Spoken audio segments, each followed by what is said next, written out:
Yes people, what is good? I am BA, back once again with another reaction in the Deadwood series. This is episode 6 of season 3 and it is called A Rich Find. Last episode. Firstly, we saw Cy confront the card dealer at his place about getting some heroin. Even though he's a heroin addict, I don't know why Cy would give a shit this time, but the guy admitted to getting it, but he's saying he wasn't getting it for who Cy thought he was getting it for Mrs. Ellsworth. And of course, that definitely explains why she would have a heightened mood. I still wasn't sure if he was telling the truth, but then later on we got it confirmed. We saw her mixing it into her drink and drinking it. She is once again, unfortunately, on dope. And because she was high, she decided to try it on with Mr. Ellsworth. And at first he seemed quite excited and reciprocating, and then he kissed her, and I think he detected the dope on her breath from her drinking it or something, and he instantly was like, I'm gonna get my things and leave. So it looks like Mrs. Ellsworth may once again be single, because he is a man of principle and he's certainly not gonna stick around a household where a woman is addicted to dope and trying to raise a kid. It's kind of fucked up when you think about it. She's got Sophia to look after now. She should not be even thinking about getting back on that shit. I do think Mr. Ellsworth made the correct decision upon detection in getting the fuck out of there. And of course Mr. Hurst did not leave town. I was crossing my fingers hoping he was going to stick to his word, but for the time being at least, he does not seem to be going anywhere. In fact, let me correct myself. He is going somewhere, directly to fucking jail, because at the end of the episode Seth had had enough with his shit. Even though it was a terrible idea, Cy said as much. Al was looking down from his balcony thinking, what the fuck are you doing, Bullock? But Seth is a man of passion and principle, and he had had enough. Grabbed Hurst literally by the ear and marched him off to the jail. How that's gonna go this episode, I have no idea, but that was amazing just to see Hurst get treated like a little scumbag for once. And yeah, the other plot thread we were following last episode was the Steve Hot Stetler and Bullock being in the middle of it all. Steve being incredibly, horribly racist and petty to the point where Hot Stetler couldn't even bear to be in the same room as him. They were literally having to sign their contracts across town from one another with a gunshot start. I mean, that is absolutely ridiculous. Do you think real business people have ever been so petty as to need to sign a contract under conditions even similar to that? That would be a crazy story if there is a true one out there like that. And yeah, contract was signed, everything was good. Steve wanted Hot Stetler and the General to hand over the chalkboard he signed last season, so they were looking for it. And when they found it, the chalk had sort of worn off, which caused Steve to not even believe it was the real board and assumed they were hiding the real one to later blackmail him with it. Had yet another tirade, and Hot Stetler just straight up booked out of the situation, went outside and killed himself. Absolutely tragic, as if I could not hate Steve anymore. He continues to surprise me and surpass himself, and has once again reached a new low in my estimations of him as a person. Actually quite impressive at this point, so you know, well done Steve on being such a surprisingly innovative piece of shit. But yeah, I'm curious to see where it's going to go from here, so let's get into this. This is episode 6 of season 3, A Rich Find. Let's check it out and see what it's saying to it. Fucking postal contract. Got to bring these in. This is awesome. I bet he has never experienced this in his life. How does it feel? Is he only a goddamn fool, or so stupid he thinks he's accomplished something? Quiet in your mouth over there, jailbird. I'm George Hurst. Were you drunk, George? George was hoping he could buy someone off, but it's not going to work with Charlie. He's got a fucking knife in his chest. That ain't your fucking knife, is it, George Hurst? Put him in a cell right next to the guy that was found last episode. Nice. I will visit up there anyways. That ain't gonna raise your popularity with your fellow white people. Jane doesn't give a fuck about what people think of her. If she's your friend, she's your friend. Suppose we ought to go get him. He's fucking pretty to look at. Neither are you, fucking nigger general. It's like she was thinking to herself, is it too early for a joke? He's just lost his best friend. Should I break his balls? Ah, fuck it, I'm breaking his balls. Hurst had no particular connection to Mr. Hostetler. Hope their names begin with H. It's a good point, Seth, but I don't think it's going to help us in the investigation. Regretting the early hour and that I call without notice. If Seth lived by himself, there is no way Al would introduce himself at the door as he does. It's only because he's respectful towards Seth's wife. I'll walk you when you're ready. There's no burning rush. I'm sure the talk Mr. Swearingen would have with you must be important.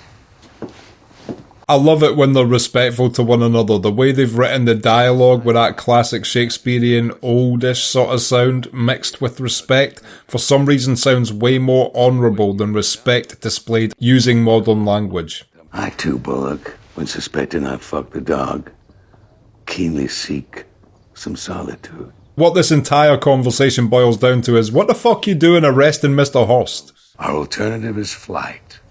Does that appeal? No. We ain't that sort. Yeah, in situations of fight or flight, both Al and Seth are for sure fighting. Sometimes even each other.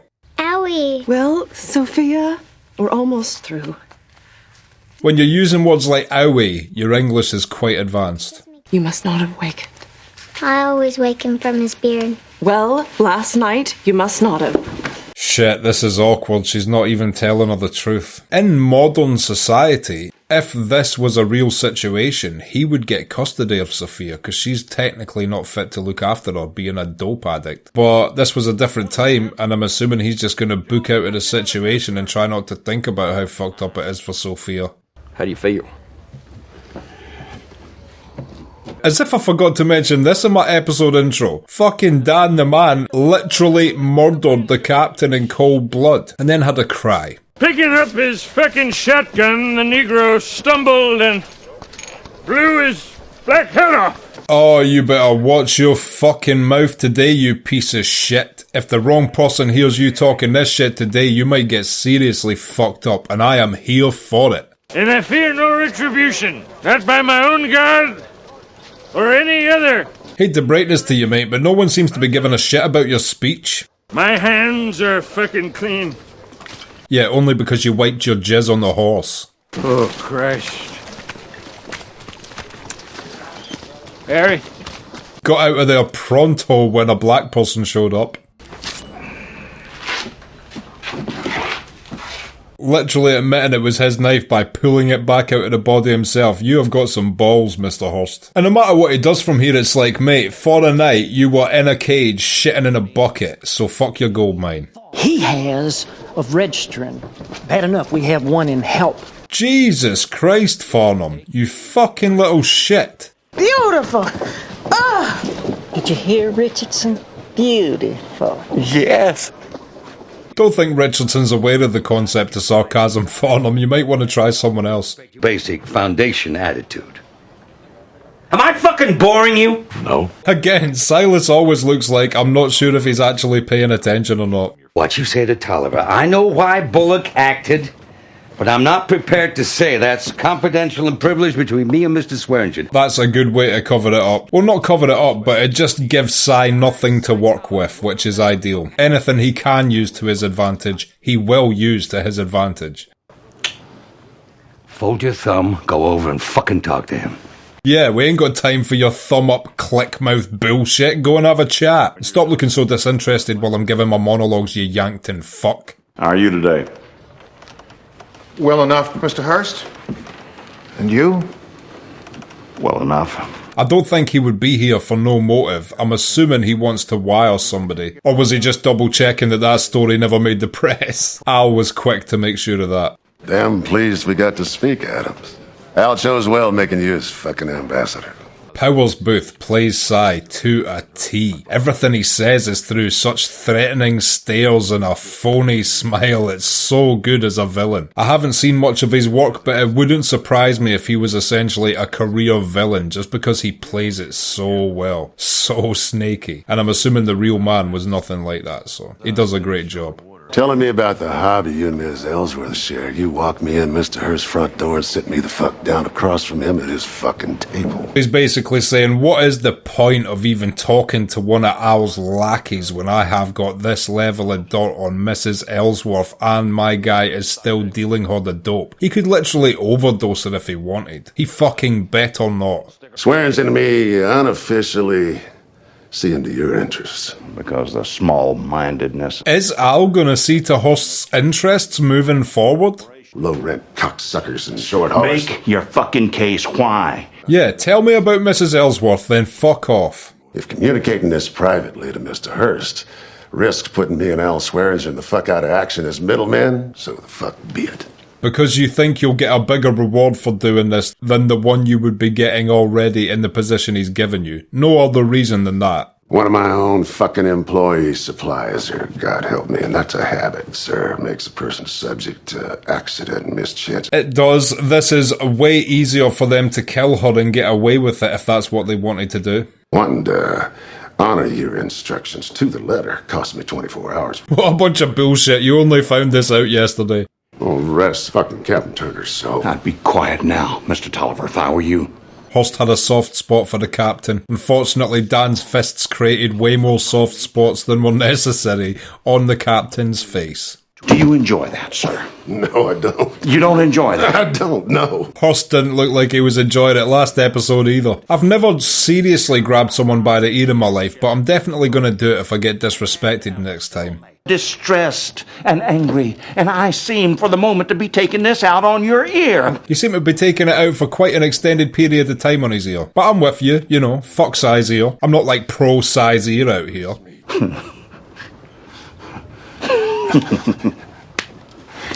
Horst only gets away with his shit because of his power. He is not like a physically intimidating man. Sai could beat the living shit out of Horst, but he literally has to sit there and take it because of Horst's power as a businessman. Oh, you think you can shine on me like the sun? Oh, Leon, you're a good guy. You put me next to the bank lady. Leon looks a bit sprung the fuck out today. Once the bank lady dies from the overdose, if you've had a good fucking day, I got a quick one in the ear. Have they asked him to overdose her yet? That was my predicted method of them getting rid of her, but I didn't realise they'd already told Leon to do it. Whatever you froze your balls for all day on the fucking stream. This actor is killing it right now. How to navigate a tight. That is such a good pictation of someone being high, and what's strange is you never really get that in the Wild West. Like, you never get to see a crackhead in town in a western. They're always drunks, but they're never like drug addicts. And I like that this show shows that that was a part of this time. Instead of cracking fucking wise, I might be thinking of different ways of spending my idle time. And this is just an example of the power that a dealer can have over an addict. She's literally one of the most powerful people in this town, yet she's getting spoken down to right now by this fucking waste man just due to the fact she needs the dope off him.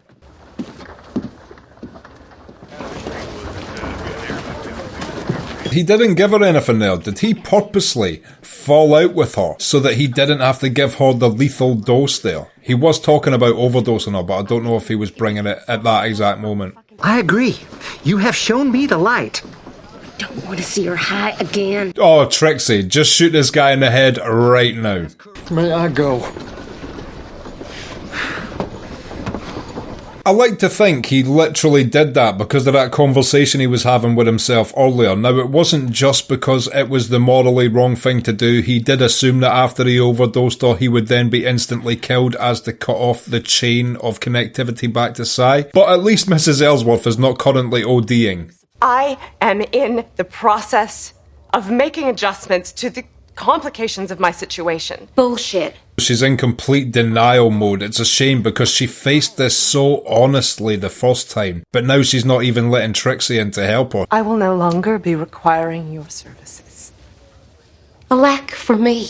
This is just classic addict behaviour, pushing the people that care about you away from yourself to further isolate yourself with just you and the thing you want and not allowing people who are talking out against it to be close to you. She is making some fucking terrible decisions these last few episodes. It's literally been all downhill since she passed out and since Mr. Horst cornered her when she was trying to propose that deal with him. Everything since then has been bad for Mrs. Ellsworth.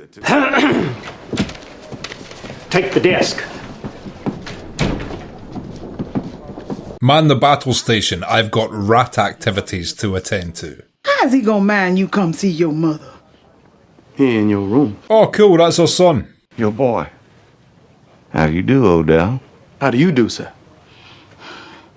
I am hoping that Horst is going to be welcoming to this guy due to how much he loves Aunt Lou, but perhaps I am mistaken. I hope that you'll accept my invitation as well, as the hotel's owner Wow, that is such a passive-aggressive way of saying she should not have been inviting you in herself. He's incredibly good at being very threatening with very little said, Mr. Horst. And like I said, that isn't a testament to his physical imposition, because he's not an imposing guy physically. It's just literally, he knows the iron fist he rules this region with due to his money, and that's it. Such of Hearst's activities as I, operating the man's hotel, might come into. The fact Farnham went straight back to Al with this makes me think that he might still be Team Al, but to me, he's such an inconclusive character that it doesn't really matter what side he appears to be on. He could flip on a dime. Is he Caesar? To have fights to the death for diversion, murder his workers at whim, smash passages in the fucking wall? He certainly fucking acts like a Caesar. This is the new world where money rules all, and he is the richest dude you guys know, so he rules all of you, because he can buy men to shoot you. One thing, if he knew it was coming, Bill would not shy drawing first. I still remember that scene in season 1 where Bill just walked up to the dude, knew the guy was there gunning for him, and just took him out before the guy even had a chance. If you know someone is there to do something to you and you have the chance to get the drop on them, why not? Joining a man he's had killed, that the knife still protrudes out his chest. It was an incredible power move to put Horst in a cell next to the man he'd killed as well. Coming, bringing us back to Bill and doing unto others first. Whenever something doesn't go Horst's way, he will not take it lying down. He cannot. His ego is too giant. His power reaches too far. Why would he? How much you figure it'll stand once Hearst had his fucking say? He could just have the entirety of Deadwood bulldozed to the ground if it's what he wished.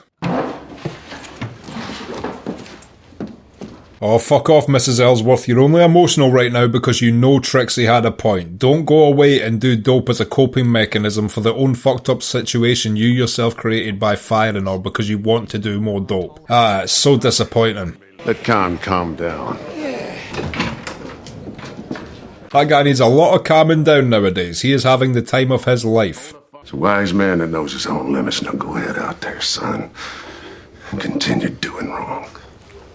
Yes, sir, Mr. Tolliver. Well, isn't that great encouragement for your community? Leon is feeling the pressure right now as well. Like, Cy did not tell him to overdose her, he just told him to continue selling her what he's already been selling her, but you can tell he's actually feeling some inner turmoil about this situation. Again, is that because he thinks that as soon as she is killed because of these drugs, they are going to take him out? I'm assuming that's why it's fucking with him so much. I don't imagine he would have any sort of moral compass towards Mrs. Ellsworth. Operate out the back of his store, then you're so set on lifting your skirts.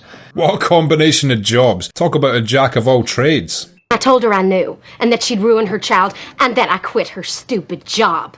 It's not exactly how it went, Trixie, but I respect the fact you're retelling it as you quitting. Even through everything her and Mrs. Ellsworth used to have, and like the fact that she distanced herself purposely from the situation, Trixie absolutely loves Sophia, and she definitely wants what's best for Mrs. Ellsworth. Hello? Hello? How's his stance going to be today? Is he going to have accepted it, as he just came to get his shit? Was Sophia upset? As you may imagine. Yeah, Sophia's developed a real bond with Mr. Ellsworth. She clearly missed him when he was gone. I couldn't bear it. Seeing what you do to yourself.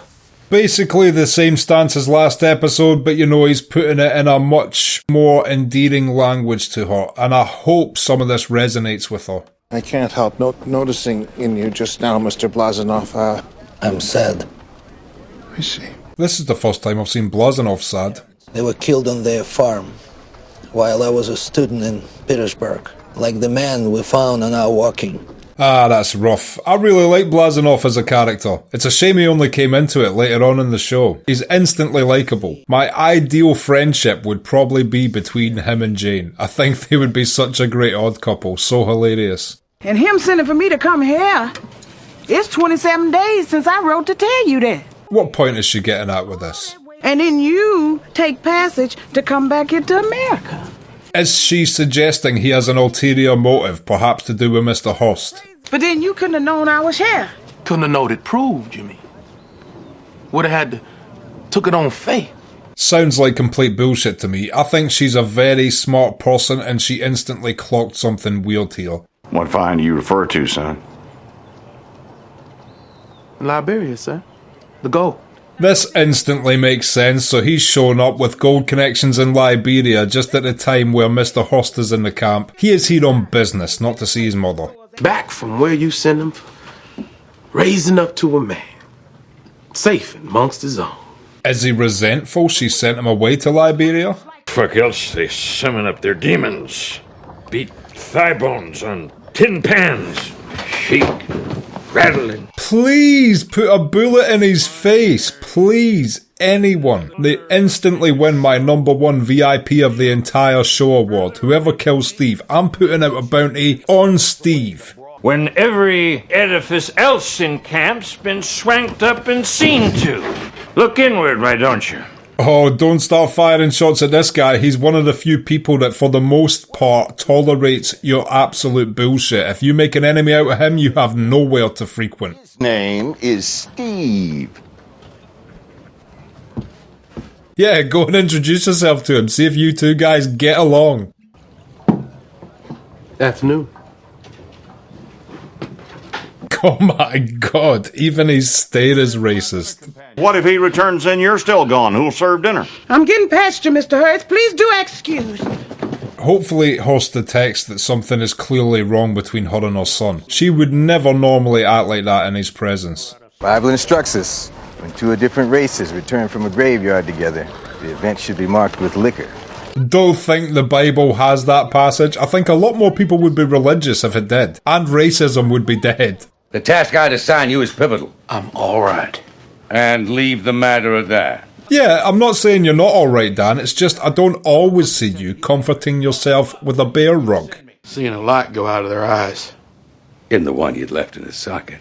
I can completely see that point of view, but at the same time, Captain was there for blood as well. I think if Captain had got the upper hand on Dan, he would have potentially killed him also, so I don't think it's something Dan should be beating himself up about. He did enough beating up yesterday, and it ended fatally. You don't want to return those fists onto your own face. Being neighbor to his prick, which Bullock may as well have belittled when grabbing him by his fucking ear. It's true, it would have probably been less embarrassing at that point if Bullock had just pulled Mr. Hurst's underwear down in the centre of the camp and kicked him over into the mud. Leaves you to stand in wonderment. What happened to change my mood? He's a silver-tongued devil and a hustler. The first giant step towards long-term understanding and friendship. Fellow drinker, welcome to Jane's Best Friend Club. No Steves allowed. Go ahead and do somersaults or peel bananas with each other for all I give a fuck. He better die in the worst way ever. I'll take a gunshot to the face, but a prolonged torture is preferable. I got $1,200 left to me by a tall nigga who, after he sold his fucking livery to Steve there, blew his fucking head off. That guy's expressions though, even though I hate the character, the actor portraying him is incredible as him. Fucking Africa. Damn. What'd you say made her mad? Called her mama. That's why she sent you away. That is a bit harsh. Since his mother's not here to serve us. Oh, don't worry. You're in for a treat. This guy's gonna whip you up something special. I hope you like antler. Stupid, aren't you? Yes, sir. Stupid, but nice. This place displeases me. I'm taking measures to bring it down. All right. There is nothing you can say that will ruin Richardson's day. He's just completely accepting of the way the world is around him. Don't have to mean they're fucking hired. Yeah, and when I feel a shit coming on, I'll remember to drop my pants. Always good if you can remember that order. Could him and me talk? Sure. Converse amongst yourselves. Why would you not want the champ to be in your presence during a conversation? Did you not see his fight yesterday? Pull the dude's eye out. Let him sit down. If blood's what it finally comes to 100 years from now, the forest is what they'll find here. It was suggested earlier on in the show that if it came to it, Al would fucking tear Deadwood to the ground before he lost it to someone. I subscribe to that theory. I tried, Miss Lady. I'm still unsure as to why she's so fucked up about the fact he's not leaving though. What bad will happen to her if he doesn't leave? Or is it him she's worried about? How's Finger? All right, Mr. Hurst. Nice to see they're so openly hostile toward one another nowadays. Oh, no. You don't get him. You don't take him from me. Not quick, but she does seem full of purpose. Like a penguin running a marathon. So that is her concern, that Mr. Host is just gonna take her son under his wing and essentially he'll just be another worker under Host like she is. What I'm curious about is she seems to be happy working for Host, but she wouldn't want it for her own son. So does she just put up with a lot of shit that actually doesn't make her happy? I'd hoped you'd come stay with me instead of going back to all this. Whatever you mean by this. She means going back to just drinking and lying in the gutter, Jane. You're putting yourself very much in danger, my friend. Joni seems to be the only one truly giving a shit like this just now. Not even Charlie really does this for Jane. Charlie just sort of puts up with the way she is, even though he gives her advice to stop. He doesn't do anything to actively make her stop, whereas Joni seems to be actively making an effort to try and make her stop drinking as much. Okay, and that was episode 6 of season 3 of Deadwood, A Rich Find, and I will be back in just a minute with my thoughts on that. So, A Rich Find, what did I think of that? Another great episode in this season, furthered a lot of plot points. There was a lot of different things going on this episode actually. A lot of Deadwood episodes, they'll sometimes just have 2 or 3 plot lines they follow, but then there are other episodes like this where there's like 4, 5, 6, 7 things all going on at once and you gotta really be zoned in to keep focus on how things are progressing. I guess we'll start with the fact that Aunt Lou's son showed up. To begin with, seemed like just a nice dude here to see his mother. We quickly learned that she had sent him off to Africa and he was clearly here to try and strike up a conversation with Mr. Host because whilst in Africa he learned of a big gold find. So he is in fact not back in camp to say hello to his mother. He is here to hopefully get something going with Mr. Host, and Aunt Lou does not like it one bit. As I was saying just near the end of this reaction, I wonder why that is, because she seems to be quite happy with her life and job working for Mr. Host, but as soon as the prospect of her son doing something with him came up, she seemed literally distraught and would be willing to do anything to stop that from happening. What is it about the job she has or the way he treats her? She masks as something that's acceptable when deep down it is depressing her so much, because every scene we've seen her in so far, she seems to be quite cool with the way her life is. And Host was not in jail for long, he was quite quickly out, but again, it was still great to see him put in that situation even for a short time, and the fact that he was forced to share a cell next to the guy that he apparently killed. And yes, Host is for sure going to go on an imminent warpath due to this, but regardless of what happens next, he was in a box like the rest of the scum for a night, and to see someone that powerful treated like that is satisfying. We also saw the General attempt to talk Aunt Lou's son out of it in that conversation they had in the bar, next to Steve, who has not dialed down his racism one bit. Every single episode he shows up in, I am crossing my fingers that someone's just like, you know what, Steve? Fucking bang. Die. Arrest me, Bullock. I've just killed this piece of shit and will happily do my time in jail for it. Because he never fails to drop my jaw when he's in a scene, with the sheer level of racist hatred he employs in every single conversation he has with anyone. But yeah, even with the General's ability to talk people into stuff, he could not convince the son to leave the camp. Trixie confronted Mrs. Ellsworth about her dope use, and it was so sad to see that she was just in denial about it, willing to fire Trixie rather than face her demons. Such a descent back into what she was in season 1, and after seeing the struggle she went through to get off of it, the help which Trixie initially gave her to get off of it, and then her just throw that back in Trixie's face and say you're fired, potentially causing Trixie, by the way, to have to go back into prostitution just to get paid. And on top of that, you've got Sophia to look after. Smarten the fuck up, Mrs. Ellsworth. Mr. Ellsworth as well did come back briefly to see her, but there was no progression made in their interaction. He was basically just getting his points across, but clearer and more poetic than he did the night he found out she was still on dope. I hope his words resonated with her. He was talking from the heart, genuinely concerned about her and cares about her, and just now she seems like she's more willing to push everybody that gives a fuck out of her life just so she can continue to use dope. And we saw Leon have a bit of an internal crisis about it. It's like he didn't want to keep selling her it because he knew if it inevitably led to them making him overdose her, or they killed her while she was on drugs and blamed it on the drugs, he would be surely next to be executed so that they could distance themselves from the crime. and I think that was his main motivation.